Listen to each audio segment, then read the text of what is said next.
Hello kayo dyan mga friends. Welcome back to my channel. Yes, today magluluto tayo ng pinaka-dry na pakbet. Pinakbet. So, ayan mga friends, nag-isa lang tayo ng sibuyas at kamatis. Inuna na natin ang karne bago ang alamang para maluto ng lutong-luto. Ganun. So, wala naman akong masabi dahil alam nyo naman paano lutuin ito. Ipapakita ko lang kung paano gawin ang dry na super dry na para ka nang mabilaukan sa ka-dry na pinakbet. Yun lang. Enjoy!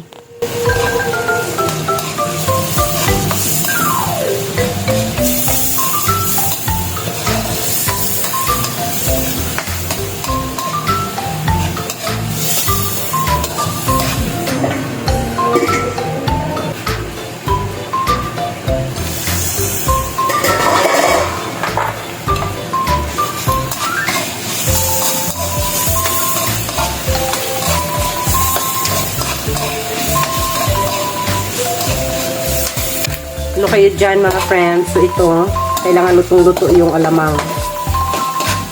So, kasi mga ngamoy man siya, malangsa. So ito, paano malamang luto-luto na? Amuyin mo lang. Karot. So kulang pa po siya.